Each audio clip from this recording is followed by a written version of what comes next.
Hi, everybody. Welcome back to the Everything Horror Podcast. And my name is Paul Donsky. And once again, we have a nice little interview for the Women in Horror Month.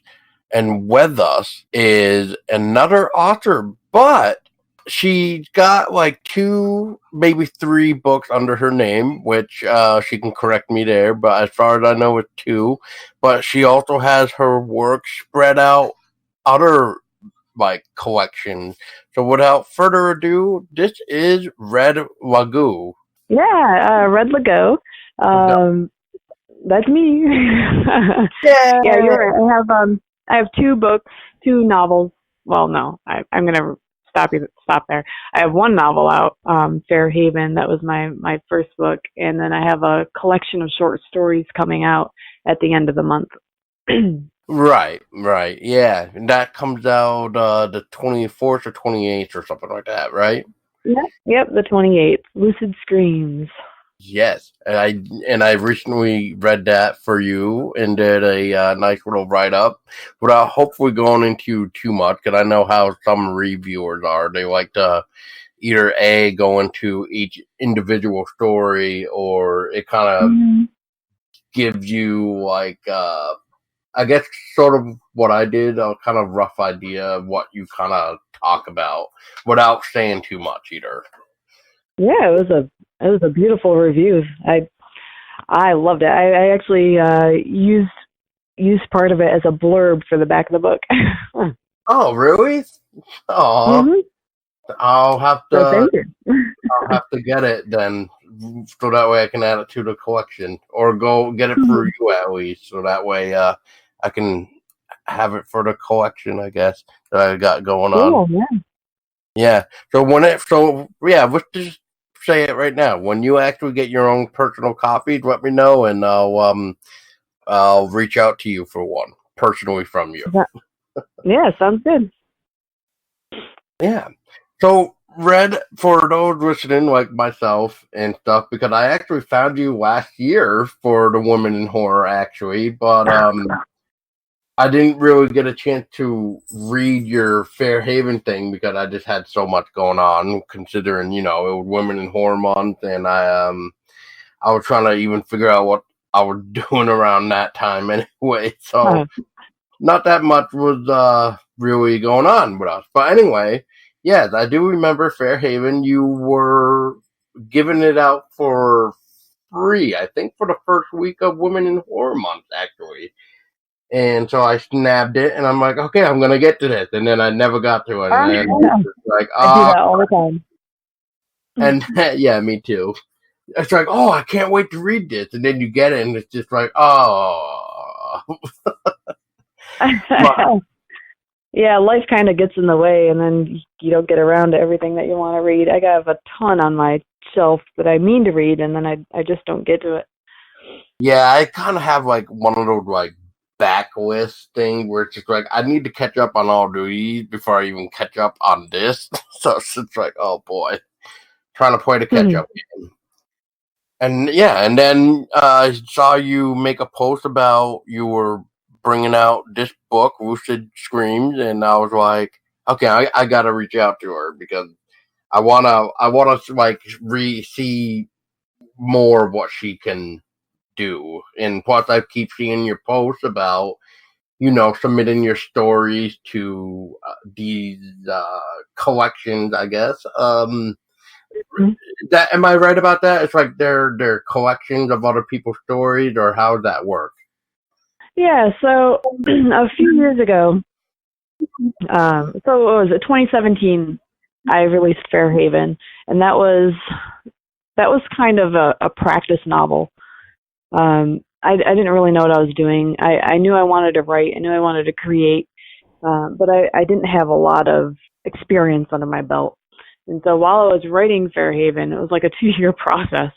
I was going to workshops and learning as I was writing, and so it was this whole, like I'd write the story, and then I'd learn something new, I'd have to go back and rewrite. And then I'd learn something new in another class, and I'd go back and rewrite.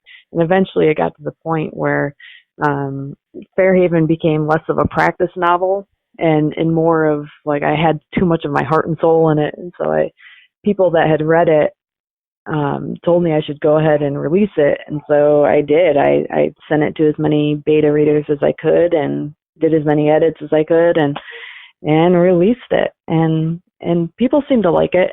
And since Fairhaven, and even during Fairhaven, I was writing a lot of short stories and submitting to different anthologies that were putting out calls for submissions.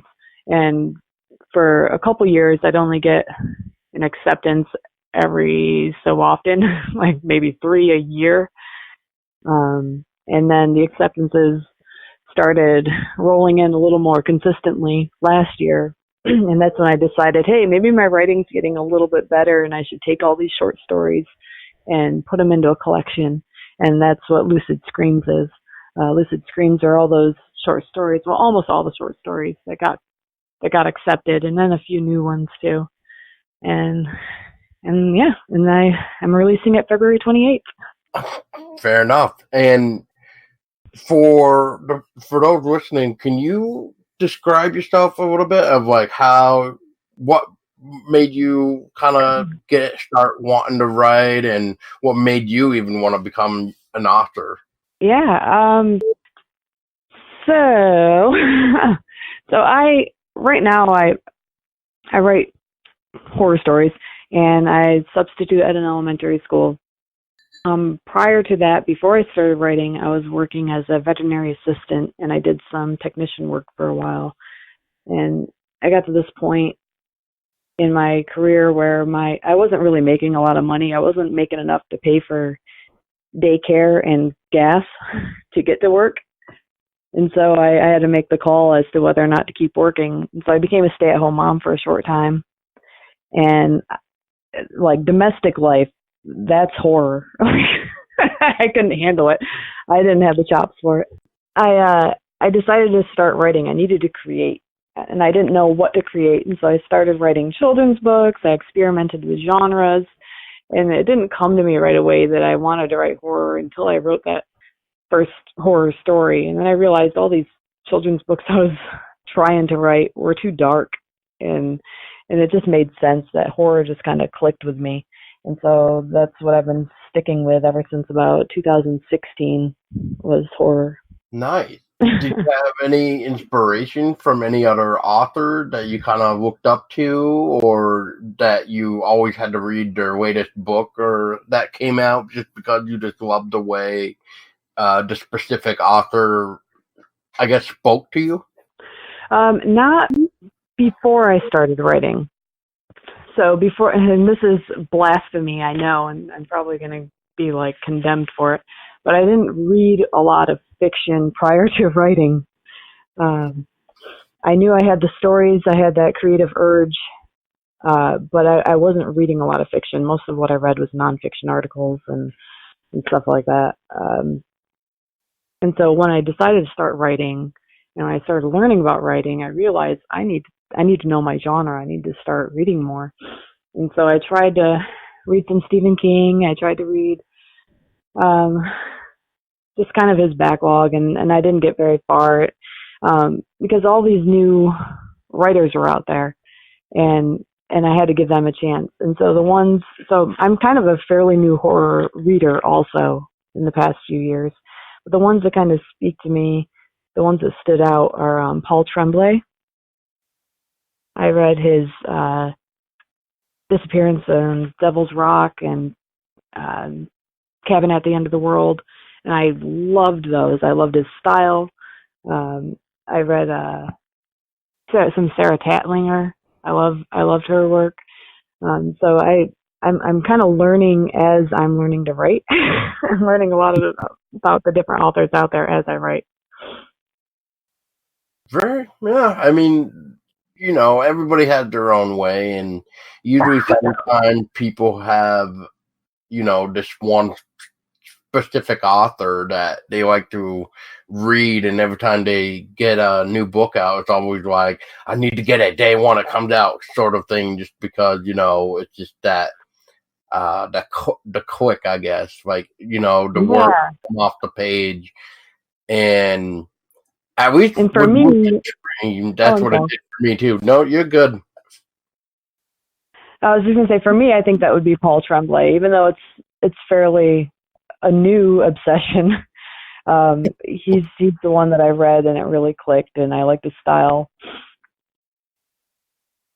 What type of style that he has? Just like the way he way he goes about like with the mystery. Like I'm trying to figure out how to word that better. Yeah, I like I like his prose. I like his word choice. I like the way he uses words on the page, story development, and I like the ambiguity of his stories. So, like with Head Full of Ghosts and Cabin at the End of the World, you don't really know what was really happening by the end of the book. It wasn't explicitly explained. It kind of left some things in the air for the reader to make that choice, and I like that in stories, that you don't have to tell the reader what's happening on. You can let the reader figure it out for themselves. And I kind of like that in art in general. Not everything needs to be explained. Sometimes the art can just speak for itself, and it can mean something different to each reader or to each observer. Exactly, help the imagination run wild. So, so short stories. How are you getting the ideas for them? Because you had quite a few, like you mentioned, and I mentioned, that went into these collections, anthologies, and different stories. So, what's your inspiration? What pops at you to say, "Oh, I would like to write a story about like this," or is it one of those things where you're sleeping and then it just comes into your brain, and then you got to shoot out of bed like, I need to write this down before I forget because this is an awesome idea. Yeah, that's exactly it. So usually it's just some random thing, some random phrase, or some random what if that pops in my head, and it's just this little seed of a concept, and I have a file in my phone, since I always have my phone on me. I have a file on my phone for story ideas, and I just plug it in there, and sometimes it's just a few random words. Sometimes I look back at it and I don't even know what I meant, especially if I've been drinking. Like, what does this mean? Kangaroo ice cream fight. I don't know what that means. I had a conversation with someone one night while we were having a drink, and somehow kangaroo ice cream fight came to be in my story ideas. I still don't know what to do with it. Kangaroo ice cream fight, huh? Yeah. I'm not really sure what happened to that. Someone was having a conversation about a kangaroo. I guess maybe this kangaroo ate some bad ice cream and then became zombified. I mean, I don't know. Yeah, so I take stuff like that and I kind of use it. So I was having a conversation one night, and this idea of like a husband-wife murder team, kind of a serial killer team, popped in my head. So I just plugged it in my phone, and later when there was a call for submissions, it was Sinister Smile Press. They were looking for submissions to their If I Die Before I Wake anthology. And so I started going through my ideas file because nothing could come to me, and I saw that and I was like, hey, I could use that one. Yeah, fair enough. Now, real quick too, because I don't know if we touched on it, and I just want to just back up for a minute too and just make sure that we do get it. So for somebody like myself, because I just admitted I haven't gotten a chance to read it yet, even though I read Lucid Scream, but for somebody who had not read Fairhaven, if you had to sell a book to them, or a fan of yours, like if you were at a convention and be like, hey, would you be interested in this, and here's why, what would you tell them about what Fairhaven is? Oh gosh, okay. I haven't elevator pitched this book in a few years, so I think I would say that Fairhaven is a viral apocalypse story. It's about a woman who she's trapped in her house while the viral apocalypse is kind of destroying her world around her, and her husband is is across town somewhere, stuck at work, and she has to make the decision whether or not to go save him. And they're also suffering from a failing marriage. So it's kind of a zombie story, but they're not really zombie stories. I mean, they're not really zombies.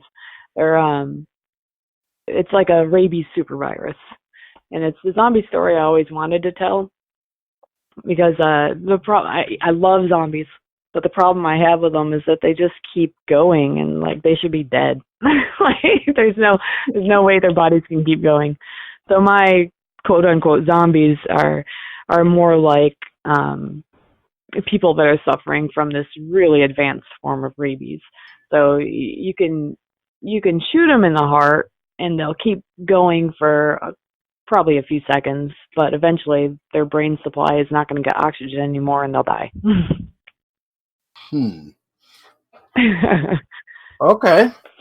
So it's like a little twist, or I don't know if I want to say twist, but it's like a new way of looking at zombies. Yeah. I like to think so. Yeah, I mean, it makes sense. Like, I think that might be one reason why I grabbed it when you were doing that promotion too. It's just because I think you kind of pitched something like that, like it was a apocalyptic zombie thing, but like a new way of looking at them. So that's really cool. I'll have to one of these days just like re-download it on the Kindle or something and like read it there or wherever I have it. So that way I can read it, because I would like to check it out, because that's more of a story than the short stories. So I mean, it's nice to see the different type of writing other like people can do and what they're capable of telling for stories versus having a limited typo or type in thing. I forget what they call it. You would know. Yeah, like they just have, I don't know. I don't know the word either. I have it all lost. Okay, well, I know what you're talking about. They kind of get stuck in a certain type of storytelling or certain subgenre. Right. Yeah, and just like you got only 500 words to use to make a story, so go. It's like, oh, okay.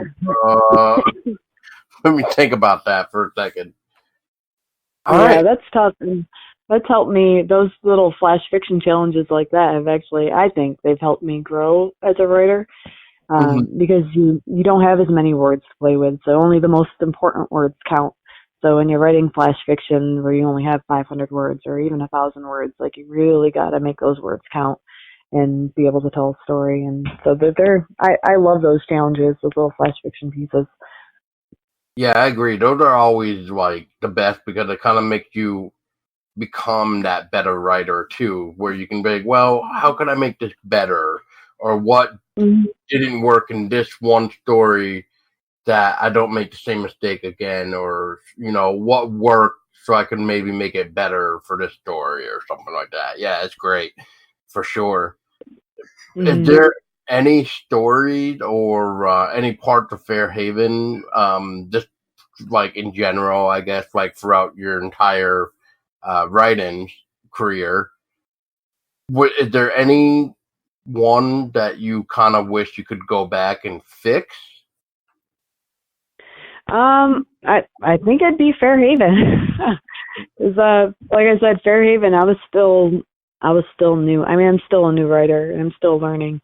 But Fairhaven, I was brand spanking new, and I think I mentioned it before. It was kind of my practice novel, and so there's I'm proud of what I did with the little experience I had. But I look at it now, and there's like some craft issues with it, a lot of like filtering and a little bit of point of view, but not, a little bit of point of view issues. So readers that don't write, they've read it and really liked it, but writers that look at it will probably find all sorts of problems. And so I would never go back and fix it because it's done, it's out there. I'm ready to move on. but that's one that's one I think could probably use fixing. Well, I was gonna actually just ask. There is some people that actually do go back like 5 years or so later, and they want to republish like their first book or something, but it's more of Right. a updated version. Would you want to do something like that with Fairhaven down the road? Oh, maybe. Maybe if I hit a roadblock and I don't have any new story ideas, maybe I think I might. Maybe I might do that. Yeah, I Maybe mean, you could zombies will even make a comeback. yeah, exactly. I mean, you could always, if you could. I mean, I'm not quite sure because I haven't read it yet. But if there was a way to continue the story, you could at least or start, have the same name like Yeah. say Fairhaven 2, but have whole Hmm. new characters. Oh yeah, and I've actually considered that writing another story set in the same world with the same virus, but have different characters experience it. I have considered that. Yeah, could it's sometimes doing that you can almost redeem your practice book, as you called it, to show you people that like you've improved yourself, you learned more things. So it's like here's what I can do now versus the first time you read this book. Yeah, that's a good point. I think you just sold me on All right. it. Well, I mean, it gives you an idea. I mean, I would just, sometimes it's like always good to be able to continue something maybe in a different light of somebody else's point of view of how they would take on the situation. So maybe that's why I suggested it. But I just recently just saw like this book that's going on its like fifth anniversary, but I guess you can't get the original one anymore. So now they're trying to push out a fifth anniversary like updated hardback version of this thing. So it's just like, oh, okay. So, Yeah. so yeah, I mean, there's always that too, and I mean, now there's always that thing where people are trying to do the whole ultimate collection thing. So they like throw everything in one book and then it's like, here you go. Oh wow. Yeah, that'd be really cool. I don't know if I have Yeah, no, the the time or status anything. to pull off an ultimate collection.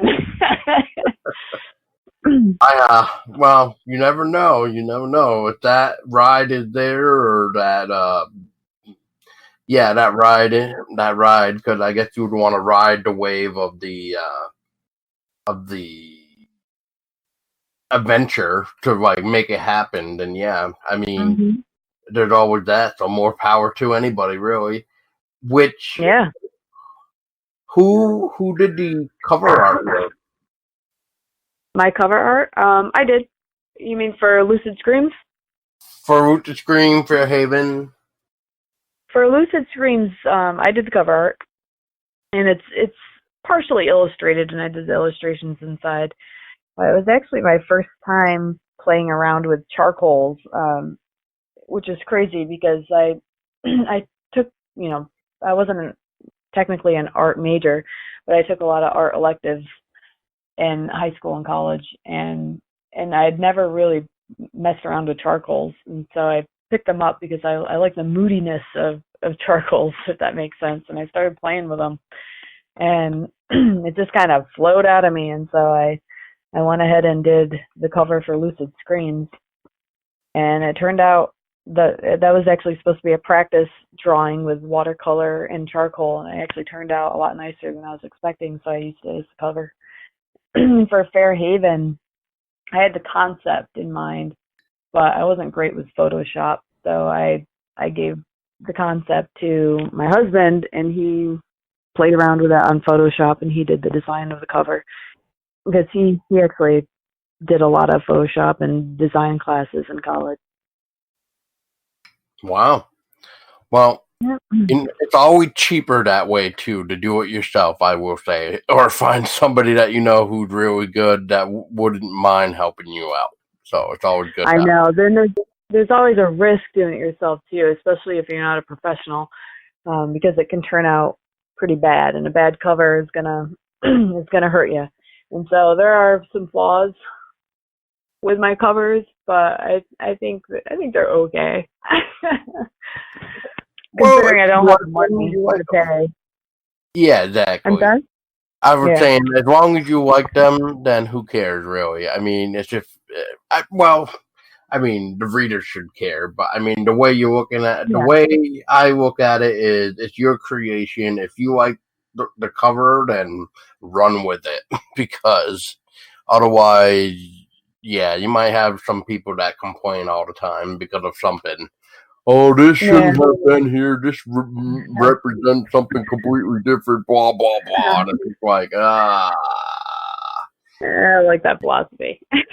Yeah, it's just like, let's go on to the next review. Let's see. Now, when it came to writing too, like, did you take any type of, I guess, classes when it comes to like, or anything really to kind of help you with do I want to say journalism? I mean, I don't think that would be the right way to word it, but like, you know what I mean? Like, were there any sort of type of classes to take for when it comes to trying to write your own story? Like, I guess, yeah. So I joined, when I realized that I wanted to write seriously, I joined a local writers organization called Hampton Roads Writers, and they offer these monthly workshops on different topics. And so every month I'd go to a different topic workshop. One would be on point of view, the next one would be on setting, one might be on dialogue, and so I took every one that I could that was going to be helpful, and I learned from them, and they were pretty low cost. So because I was a member, they're only $10 each class, which is crazy to have $10 for a 2.5 hour workshop. But that's about all I could afford. So I did workshops. I did a lot of online articles and on writing books, and I learned as much as I could without taking really expensive classes. Yeah, that kind of reminds me a little bit of back in middle school. I had a elective class, I think that's what they called this thing, and it was for like poetry, and so I took that class for like 2 years for my 7th and 8th class, and yeah, I made some weird, I guess you could say, poems from that class. Like, I still have the books that the teacher actually published for us, so we could at least have something of our work, like, quote, published, even though it wouldn't really. Cool. Yeah. It was called the poetry or poetry tree or something like that. But yeah, I had one called the Bee, where you could take that dark if you wanted to, just because of the way it kind of turned out. It was kind of weird. I kind of looked at it as it was a allergic reaction to why this guy finger swelled to the sky, as I called it. Cool. That's cool.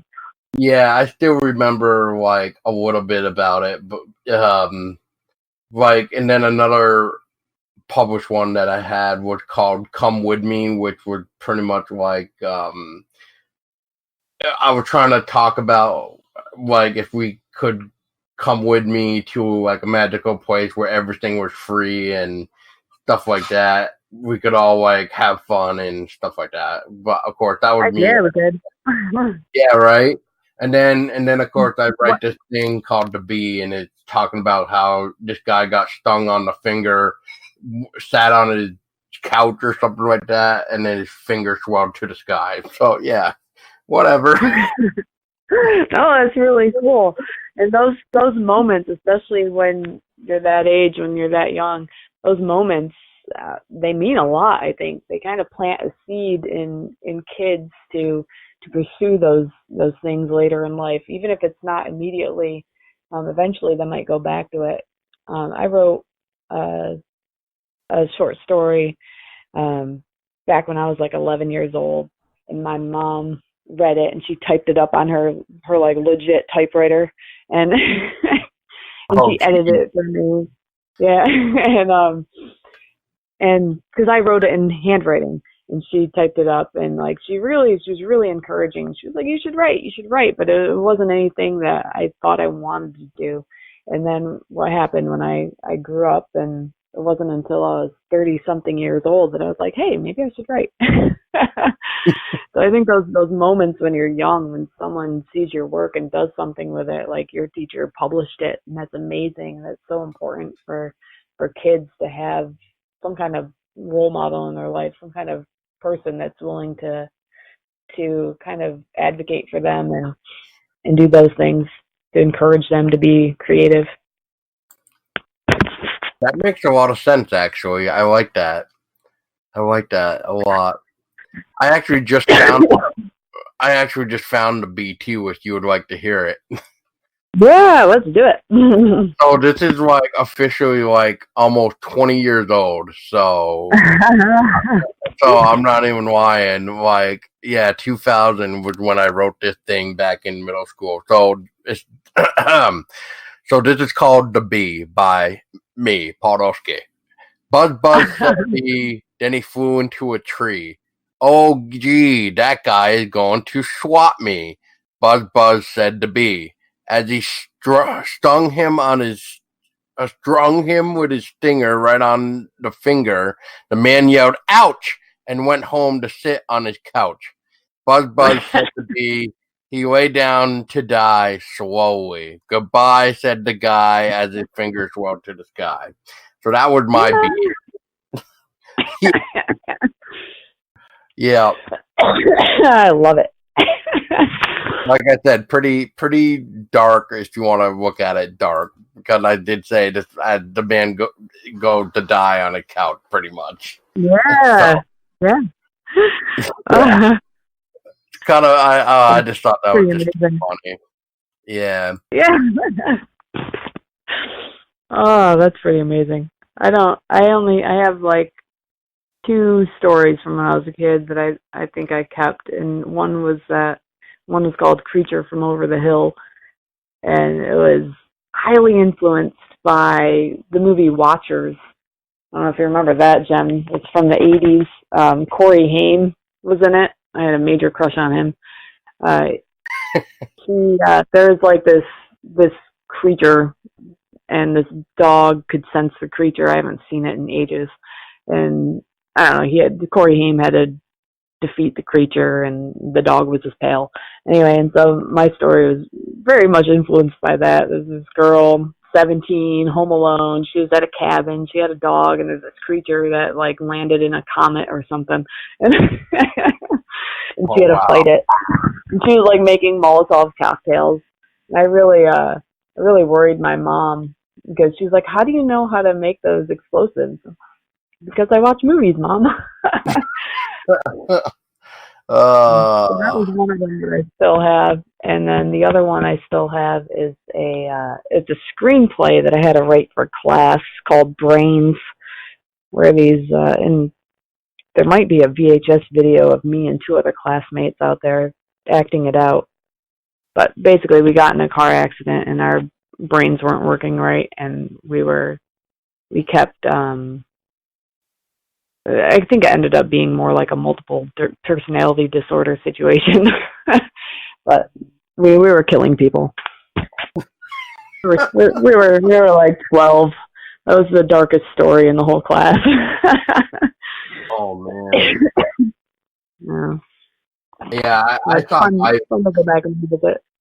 Yeah, I thought the bee was like a little bit dark compared to everybody else's like happy-go-lucky. Let's go pick flowers. Let's go run in the meadows or whatever. And over here, I'm just like, yeah, I got this guy that gets stung and goes home to die. Like, of that. So, Mm-hmm. And that's I think that's the way it is with people in the horror genre, because whenever I listen to interviews, that seems to be the answer to the question. You know, how long have you liked horror? Everybody says always. It's just always. I've always been interested. And I think that's just the case of people who are interested in horror. It's just always been there, that willingness to explore that dark side. It's there since we're little. yeah, I think it's been a while since I actually said how I got into horror, but if it was recent, then I'm sorry, people listening, but I just want to tell Red, at least you'll know. Yeah, I don't know how you got into horror. Tell me. I was like 7 or 8 years old, and I was supposed to be in bed, and instead I was that naughty little boy that would like sneak downstairs and see what my parents were watching at the time. And well, I sneaked downstairs this one night, and I peeked in the living room because the way the house was, we had like this weird carpentry, I guess would be the better way of putting it. But like it was like a kitchen, and you could almost count the kitchen with more like almost 2 rooms if you really wanted to. Like it was that type of weird type of setup. But at the same time, if you look to your right, you had this doorway in the wall, but you could still hide yourself. Like if you were to be like me and sneak downstairs, so you could kind of peek over into the doorway and see the TV. And so that's what I did. And when I watched to see what they were watching, it would actually, and I didn't know it at the time until later on I grew up and watched the film. And then I realized, oh, so this is the movie I, snuck downstairs and couldn't figure out if I should be watching this or not. And it was Bram Stoker's Dracula. But it was very cool. But it was the part where Mina, I believe, I haven't seen the movie now in forever, but I think it was Mina that was getting put on the table with the werewolf. It was that scene. Oh. And, like, as, that weird scene goes and plays out, it's like, I don't think I'm supposed to be watching this. So I put it back upstairs to go to sleep. So, but later on, I watched, like, Alien and all kinds of good classical horror films. Oh, yeah. So, like my love for Alien has stayed with me ever since. I can't not have enough Alien. So yeah. Yeah. I that's another one I haven't watched in a long time. It's Alien. But I remember loving it. I loved any of the horror movies where there's a female protagonist. Actually, so I have a similar situation. I didn't sneak down to watch the movie. My whenever my mom had to leave the house at night, my older brothers were in charge, and they would always rent movies. So I grew up 80s and 90s. Like my first 10 years were in the 80s, and then then it was on to the 90s for my teen years. And so my brothers would go to the Action Video rental place in town, and they'd pick up whatever horror movies were on the shelf. And so I grew up on whatever they wanted to watch while mom was out of the house. So it'd be old school, like Nightmare on Elm Street and Friday the 13th and Halloween, and then all the B movie stuff too, like Chud and Basket Case and all the, the blood and boobs, Slumber Party and whatnot. And so, and I was watching this in elementary school, and so I developed this imagination of like, what would I do if I were the final girl? And so a lot of my playtime was coming up with these daydreams and scenarios of how would I survive. Well, that's always fun, actually. And you saying like video rental just brought me back to my memories where, like, when I was actually old enough to have my own job and stuff. And I remember when Blockbuster was still around. Yes, I know I probably sound like a dinosaur to some people now. They don't even know what the hell No, Blockbuster is. So no, I still have my old Blockbuster card. me too. So ancient. Mm-hmm. People won't even know what the hell it is. But yeah, that's what I Mm-hmm. used to do every weekend. I used to rent 4 movies every week. Uh, Mm-hmm. so fun. I miss those days. I found so many horror movies, and it was great. Like, I found one called Dead Girl. I found Dead Snow. I found the original Quarantine, which is the Spanish version of Wreck. That was amazing. Yeah, I found a lot of weird, interesting stuff that I just, got into the horror genre more just by doing that. Oh, cool. Very cool. Yeah. But, Red, is there, like, anything really, too, that I didn't touch on with you that you would like to discuss? I feel like, I don't want to, like, overkill everything with Fairhaven and Woosted Scream, too, but um, is there anything that I haven't mentioned that you would like to say, too? Um, Not that I can think of.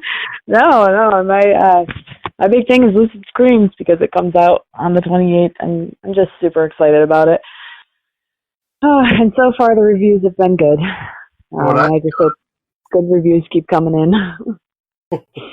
Well, good. I mean, like you were saying, it seems like everybody seems to be enjoying everything that you're putting out now. And like you were saying earlier, the submissions seem to be getting up there with I believe you put it as acceptance. So, yeah, I mean, Yeah. that's good. And so what are you working on? Is there anything you're working on now, or is there like another type of horror collection that you're trying to submit to, or what's going on? Well, I'm always working on something. But so while I'm wrapping up Lucid Screams, final touches and whatnot before publication, I am putting together my next story, my next book. Um, I won't say too much about it, but Oh, I that's fun. think it's going to be like a kind of a coming of age tale. Of course, it's kind of spooky and horror filled. There's not a ton out there, at least not that I know of coming of age tales with girls. So you got all these, you have like um, Stranger Things and Stand by Me and what are I can't even think of the other ones. There, The stories where you got a group of boys or mostly boys, and they're coming of age and they're experiencing something horror filled, and there's not a lot out there with girls unless it's witchcraft, and so I'm hoping to do something coming of age with girls, and but it's not witchcraft. you're just trying to change the tides on it. You're trying to do something different. Yeah, yeah. It seems like the girl stories I've read. I was never that girl. I was I was always the one getting dirty and going exploring where I shouldn't be exploring, and I was kind of a tomboy growing up, and so I want to tell the story of the girls that don't really have their stories told. Hey, and there's nothing wrong with that. And there sometimes, or not all. Well, let me figure out how I should word this here. I used to know some Tom girls, and it was weird at first because it was just like, oh, okay, this is different because it's just like Tom girl, okay, and then like as you grow older, you start to realize like, oh, okay, well this makes sense of what the definition of a Tom girl is, and it's just like, oh, okay, well that's cool. So whatever, Yeah, whatever everybody wants to be, I guess. I mean, yeah. Well, I grew up with I grew up with three brothers. Yeah, exactly. And I was the only girl, so I played with my brothers. I played with my brothers' friends, and if I wanted to play with other kids, I had to play with the boys, and so I had to get dirty. I had to get hit with the ball. I had to get knocked down, and if I cried, I didn't get to play. So I just grew up trying to be tougher than tougher than I really am. That actually ends up turning out to be just fine, though. You get to see the strong women come out that way, though. Yeah, hope so. Well, I would think so. But yeah, so a couple things is one is, where can people keep up to date with you, Red? And where are your books or the horror collection that you know of anyway available, or if they're on like the same platform? Okay. I wish I could name some cool local bookstore, but it's tough getting your self-published work into local places and into places like Barnes and Noble and whatnot, for that matter. But most of my stuff is on Amazon. Like Fairhaven and Lucid Screams will be on Amazon. And then a lot of my short stories, I have short stories published with Crystal Lake Publishing in their Shallow Waters series. So they have Shallow Waters Anthology, volumes 1, 2, 3, and 4. I have a story in each of those. And those can all be found on Amazon, or you can go directly to their website, Crystal Lake Publishing, and find them there. And then I have a new story published, fairly new story, back in December, published with Sinister Smile Press. What else? Dark Moon Digest accepted my story, and that just released. Dark Moon Digest, issue 38. I have a story in that one too. But for the most part, I think you can find everything on Amazon.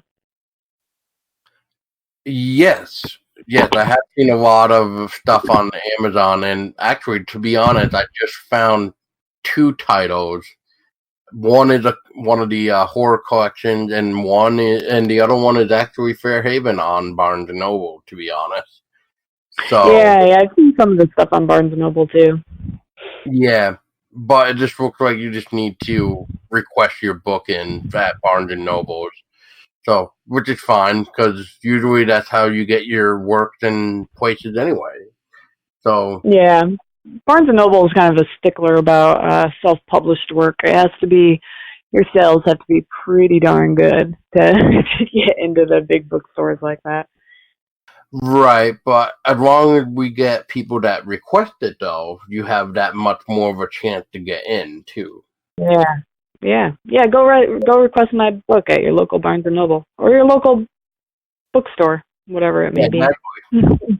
Yeah, go to any local bookstore, even if it's Barnes and Noble, and request her stuff. Request Fairhaven and request the newest one coming out, Lucid Scream. Yeah. You should even do it right now before it even comes out on the 28th, so that way they know. They know that it's a new release coming, and you want that damn thing, like right in the store. Yeah. So, y'all better want that damn thing. Go request it right now. Yeah, that's right. Support the indie author here. That way, feed her puppies, her dog, or whatever she has.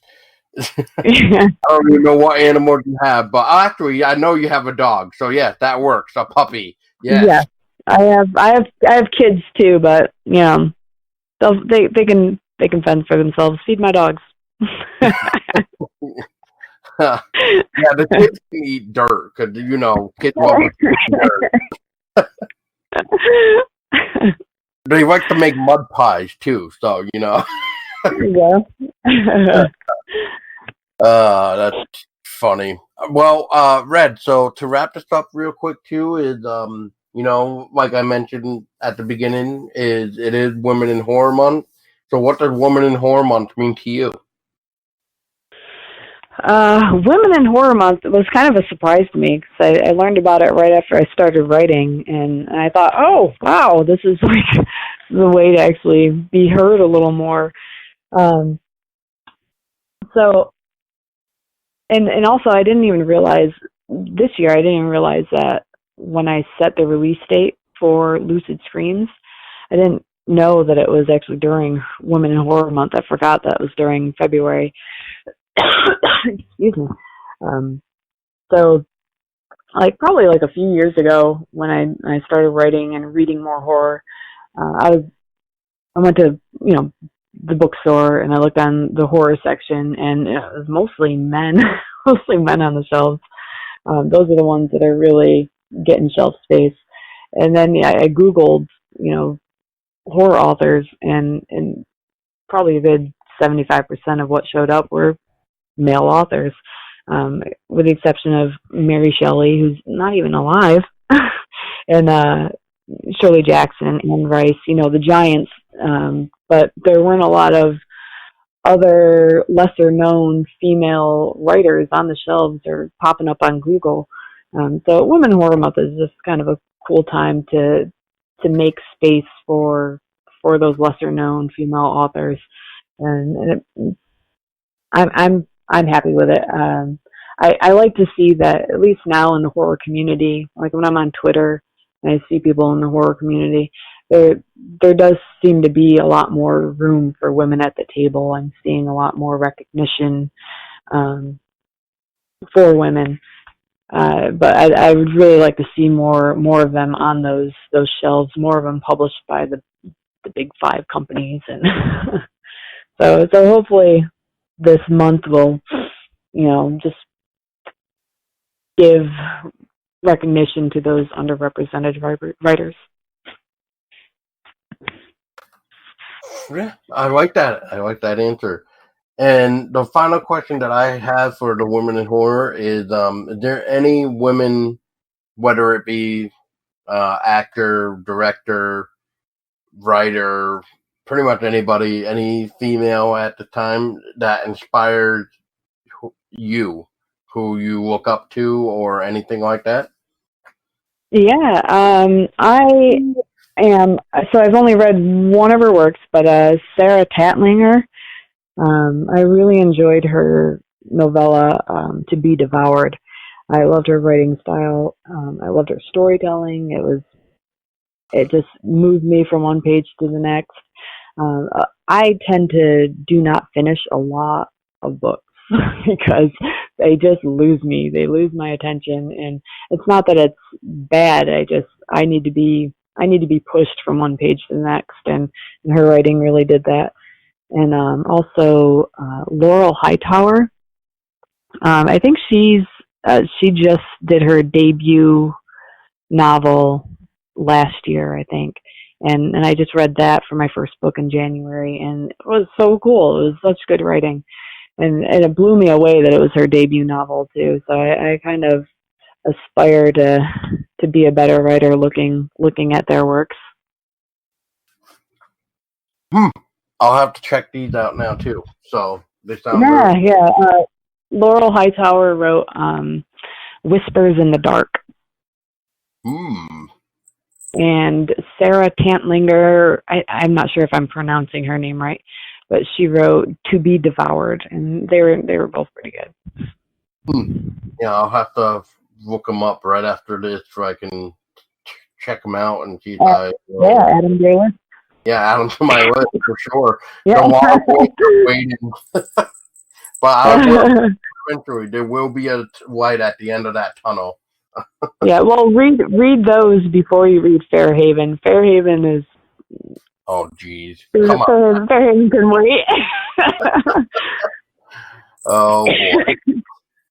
Well, okay, Red. Well, thank you so much for your time, and it was a pleasure to finally get a chat with you, even though it's been like a year, and I feel like a douche for not reaching out to you last year for the Women in Horror Month. But hey, I mean, I didn't even know what I was doing last year. I feel like I'm just now kind of, I don't know, I guess I'm just now getting a grip on things, if that makes sense. So I don't know if it's going to go anywhere. I hope it does. I feel like I have a better idea of what it means to be a writer now. So I appreciate you offering for me to come on. Well, of course, I mean, indie authors need the spotlight just as much as anybody else does, right?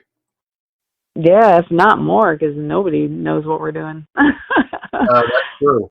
And some of the indie authors, or really indie creators in general, they sometimes can make the most interesting stuff, and whether it be, movie, books, comic, uh, TV show, acting, it doesn't really matter, but sometimes their work just does not get the credit they really do deserve. And it's sad because then, we get some people that disappear because they couldn't get that light, so they just kind of give up, really. But with you, I Yeah. don't see you giving up anytime soon.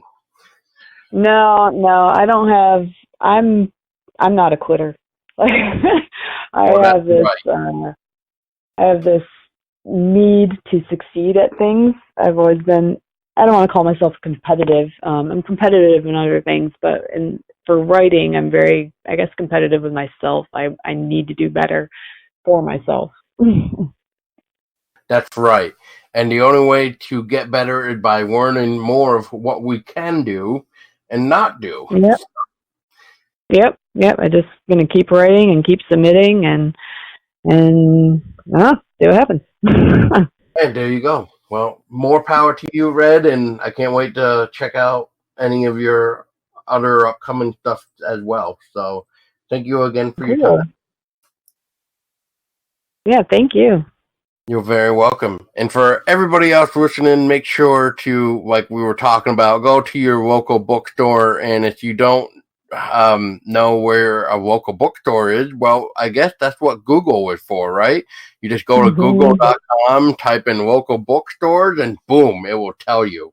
And then what you do is you drive over there, or if you're lazy too, you can call and request read books like Fairhaven, or maybe try to push the upcoming release of Lucid Screams, because, wink, wink, get that type of stuff in your bookstores. Get indie authors more into the bookstore, because otherwise nobody's gonna even know that they exist unless it's people like us that pretty much shove it down your throat, really, because because we like the work so much that we want to help get them out there, and the only way we're going to do it is by throwing it in your faces, I guess. Hopefully the book doesn't hit too hard in the face either, but but